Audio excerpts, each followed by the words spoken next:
Livro do profeta Ezequiel, capítulo 47. Ezequiel 47, não é os ossos secos, né? Vamos falar sobre um rio. Ezequiel 47, a partir do verso 3, a palavra de Deus vai dizer assim: o homem foi para o lado leste com uma linha de medir na mão e, enquanto ia, mediu 500 metros e levou-me pela água que batia no tornozelo. Ele mediu mais 500 metros e levou-me pela água que chegava ao joelho. Mediu mais 500 e levou-me pela água que batia na cintura. Mediu mais 500, mas agora era um rio que eu não conseguia atravessar, porque a água havia aumentado e era tão profunda que só se podia atravessar a nado. Era um rio que não se podia atravessar andando, somente até aí. Aqui é bem clara a visão que Deus dá ao profeta Ezequiel. O povo de Israel tinha sido exilado, estava exilado na Babilônia, e eu creio que muitos de nós, quando passamos por um momento de exílio na nossa vida, como assim, irmãos? Um momento de escassez, um momento de desespero, um momento, né? Porque o povo não estava no lugar dele, não estava no seu país, estava num país estrangeiro, país estranho, vivendo como escravos, e aquele povo certamente estava perdendo a esperança. Mas aí Deus vem e dá uma visão ao profeta Ezequiel de que quando ele chega nessa visão ao templo, se a gente for ler do início do capítulo, ele diz que ali no templo, saindo debaixo do trono do Senhor, sai água. E essa água, ela vai se transformando, ela vai aumentando. E como Deus ele tocou no meu coração por esses dias, por esses momentos, de que a gente tem que parar de sermos, como diz o meu pastor Elias, sermos crentes meninos.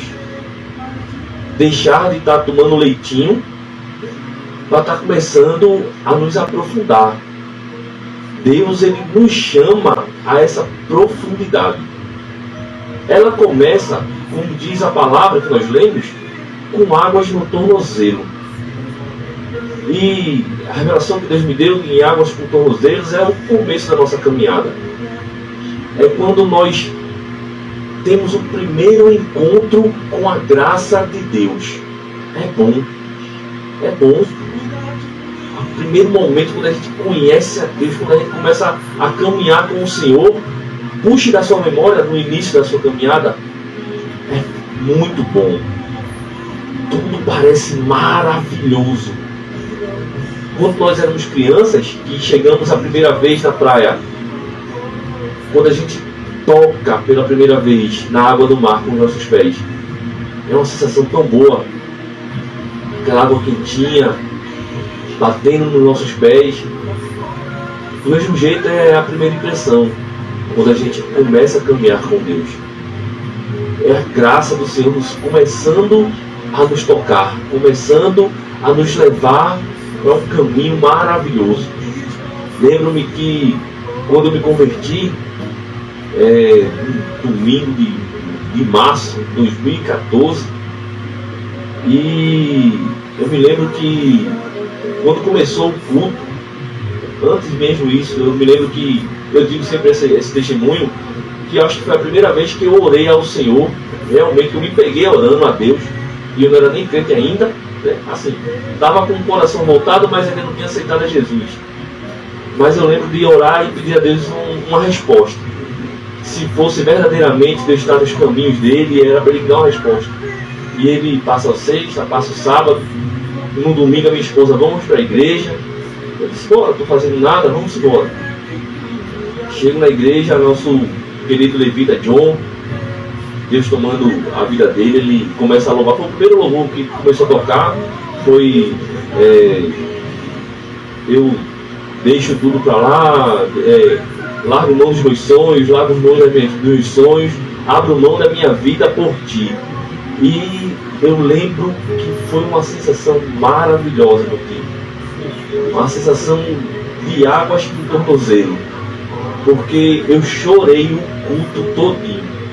Se me perguntarem o que foi que o pastor pregou naquele dia, foi um pastor convidado lá de escada, eu acho, nesse dia. E se me perguntarem o que foi que o pregador pregou lá, eu não vou dizer o que foi, porque eu fui chorando do começo do culto até o fim. Quando o pastor Elias ele começou a perguntar se tinha alguém para...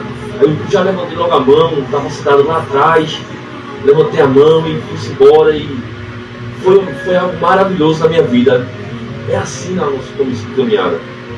É o começo da graça nos alcançando. Mas aí a palavra vai dizer que o homem ele mede mais 500 metros. E aí a água chega nos tornozelos, nos joelhos. E joelho, na Bíblia, é a representação de oração, humildade, submissão ao Senhor. Porque se alguém disser para mim que é fácil ficar de joelho, eu vou dizer que não é não. Dói, machuca. Se você não tiver num chãozinho liso, se tiver um pouquinho mais áspero, você vai sentir o seu joelho doer. Aqueles que têm dificuldades por algum tipo de mobilidade, alguma coisa, é ruim. Estar de joelho é difícil. Me lembro também de, por causa disso, né, que eu comecei a dizer assim, quem é esse Deus? Foi de um dia acordar de madrugada, tocar do lado da cama e cadê minha esposa? Quando eu olho, estava ela de joelho do lado da cama, certamente orando pela minha vida. E eu disse, que Deus é esse que faz isso? De madrugada, no melhor do sono, a pessoa se acordar para ficar de joelhos, isso não é uma posição muito boa de ficar não. E a gente olha assim e diz assim, águas do joelho. É Deus chamando o crente, já que ele já começou com o primeiro, já teve o primeiro contato com a graça, já sabe como é que é a misericórdia do Senhor, é Ele nos chamando para ter uma vida de oração. É Deus nos chamando para termos uma vida de oração. Porque o crente, ele não fica de pé sem primeiro estar de joelhos.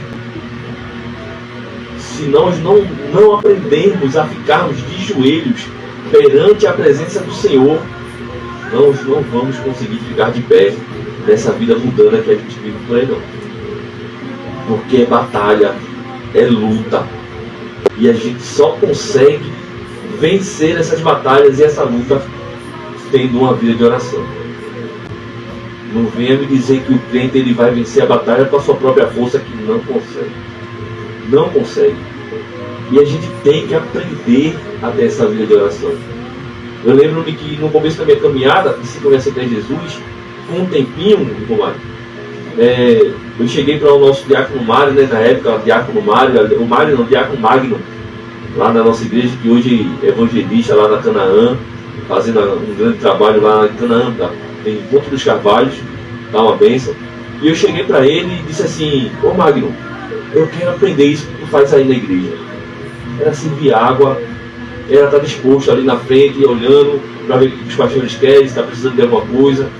E ele disse, vem cá, fica aqui do meu lado, você agora vai aprender a cultuar em pé. Eu disse, amém. E cultuar em pé é você, no momento da oração, não estar de olho fechado, de cabeça baixa não. É você estar atento nas coisas que estão acontecendo, ao mesmo tempo orando. Então eu tive que aprender desse jeito. E foi tão bom para mim que às vezes as pessoas passam por mim e depois me encontram na rua e dizem assim, olha, eu vi tu falando sozinho, andando de bicicleta. Tava falando sozinho e disse, ô Jesus, tava tendo uma conversa com o Senhor, rapaz, deixa quietinho.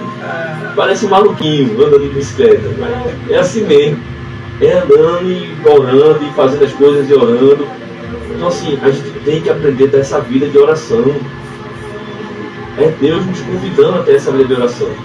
E a palavra vai continuar dizendo que o homem ele mede mais 500 metros e a água agora bate na cintura, irmão.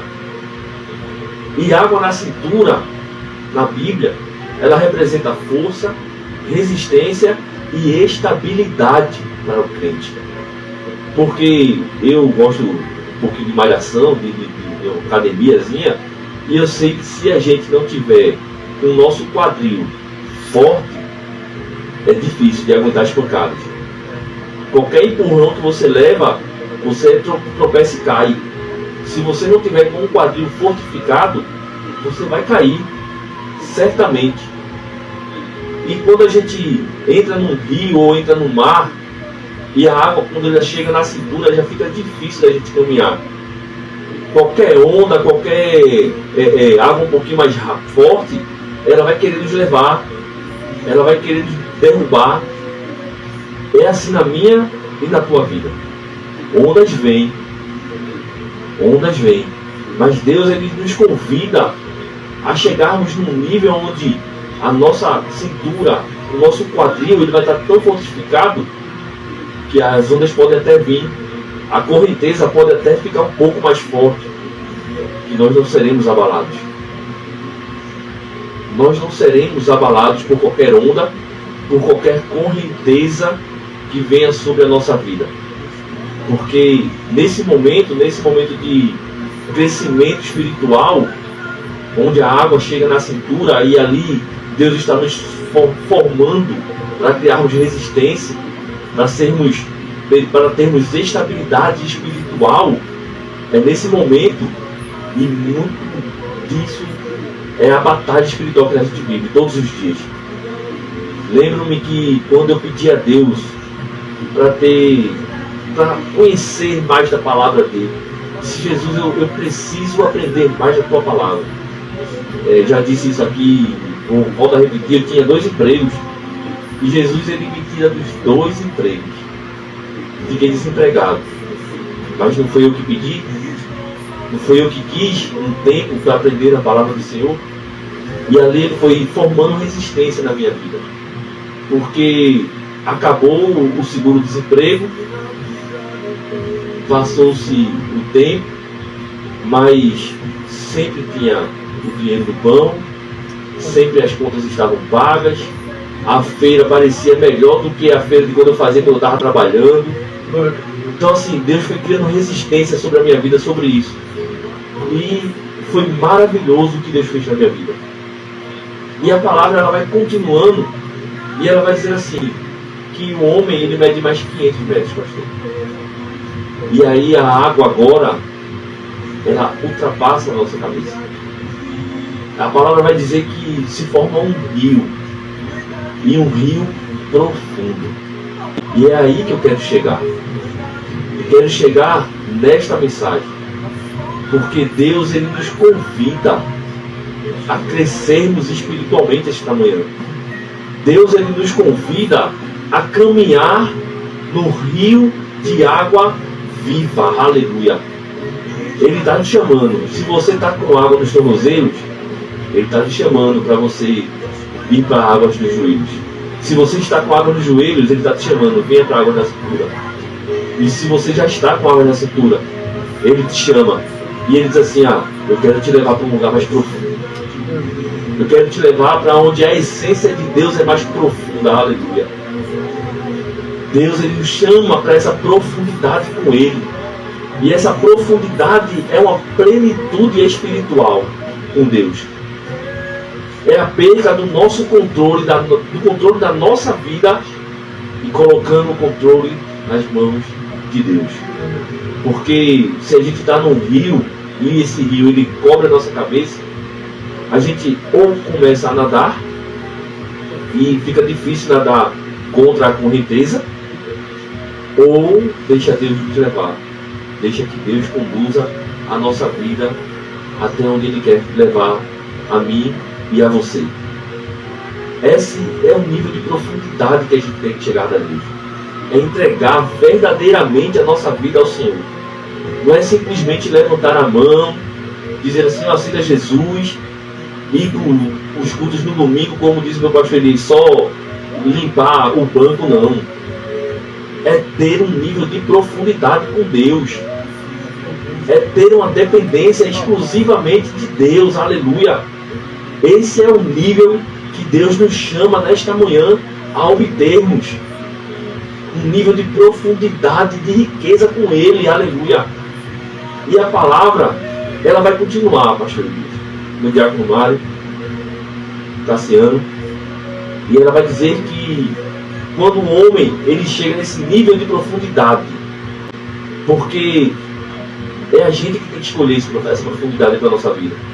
A palavra vai dizer que o homem ele vai medindo e ele vai chamando. Você vai se você quiser. Você aceita o nível de profundidade de Deus na sua vida se você quiser. E a palavra diz que quando a gente quer e a gente chega nesse nível de profundidade com Deus, no versículo 8, se a gente continuar lendo, o versículo 8 ele vai dizer assim: e ele me disse, esta água flui na direção da região situada a leste e desce até a Arabá, onde entra no mar. Quando deságua no mar, a água ali é saneada. Aleluia! Esse é o tipo de profundidade que a gente vai ter com Deus. Quando a gente chegar a esse nível de profundidade, vamos virar canais de bênçãos para cura, para lugares que eram estéreis virarem férteis, porque a palavra vai dizer que ele vai passar pelo deserto de Arabá. O rio vai passar pelo deserto de Arabá. E se você for estudar um pouquinho de geografia bíblica, você vai ver que o deserto de Arabá, aonde está passando essa visão de Ezequiel, e a palavra vai dizer que ele vai desaguar no mar. Esse mar é o Mar Morto. E a gente conhece um pouco do Mar Morto. A gente sabe que o nome dele é assim porque não existe vida nenhuma nesse mar. O nível de sal desse mar é tão alto que não tem vida nenhuma neste mar. Mas a palavra vai dizer que assim que esse rio passa pelo deserto de Arabá e deságua nesse mar, a palavra vai dizer que a vida de peixes e peixes em abundância. Aleluia! Vai dar florestas do lado deste mar, porque chegou um rio de água viva, porque você se deixou se aprofundar nas coisas de Deus e deixou Deus trabalhar na sua vida. Você vai virar esse canal de bênção, você vai virar esse rio de água viva. Aleluia! Você vai se tornar esse canal de bênção para que outras pessoas possam se curar da sua esterilidade. E a palavra vai continuar, meu pastor, e vai dizer que no versículo 9 e no versículo 10, vai dizer assim: por onde passar o rio, haverá todo tipo de animais e de peixes, porque essa água flui para lá e saneia a água salgada, de modo que onde o rio fluir, tudo viverá. Aleluia! Você vai ser esse canal de bênção na vida do seu próximo. Ele está passando por um sofrimento. É você que vai trazer essa palavra. É você que vai ser esse rio de água viva na vida dele. É você. E a palavra vai dizer que através da sua vida vai poder frutificar muitos outros. Que a palavra vai dizer que as árvores vão dar frutos. Frutos em tempo e em fora de tempo. É você que vai fazer isso. Através da sua profundidade com Deus. É você que vai fazer isso. A palavra vai dizer lá em João 15:5: eu sou a videira e vocês são os ramos. A videira é Cristo e nós somos os ramos de Cristo.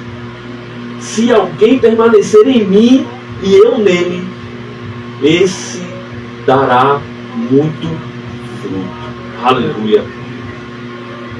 É um nível de profundidade que Deus quer. E para finalizarmos, a palavra vai dizer no versículo 12 que árvores frutíferas de todas as espécies crescerão em ambas as margens do rio. Suas folhas não murcharão e os seus frutos não cairão. Todo mês produzirão, porque a água vinda do santuário chega a elas. Seus frutos servirão de comida e suas folhas de remédio. Então, quando a gente chega nesse nível de profundidade com Deus, nós seremos esse canal de bênção para frutificar, para fortalecer outras pessoas, mas também para curar, para trazer remédio, para trazer bálsamo sobre a vida de outras pessoas que estiverem precisando. Mas há um alerta, meu pastor, nessa palavra. Há um alerta nessa palavra. No versículo 11, vai dizer assim: mas os charcos e os pântanos não ficarão saneados, serão deixados para o sal. Veja que a palavra nos mostra um rio de água viva, aonde quando você chegar num nível de profundidade com Deus, você vai poder ser bênção na vida daquele seu próximo. Mas a palavra vai nos dar um alerta: se você ficar parado, vai virar um pântano. Um pântano é um charco de lodo, é uma água parada que fica ali só virando lama. Então a palavra vai dizer que esse charco de lodo, esse pântano, vai ser deixado por sal. E a gente viu que lá no Mar Morto, a palavra, quando eles água no mar, a gente fala que no Mar Morto não existe vida. Não tem como ter vida lá por causa da quantidade de sal na água. É aí que está o perigo. Quando você começa a caminhar na graça do Senhor com águas do tornozelo, aí você, opa, gostei, vou para a água do joelho, epa, é bom, vou para a água da cintura, aí as ondas começam a balançar um pouco mais, a correnteza começa a ficar um pouco mais forte, você diz assim: não, vou parar, tá bom. E esse seu parar pode trazer consequências para a nossa vida. Esse nosso parar pode trazer consequências para a nossa vida.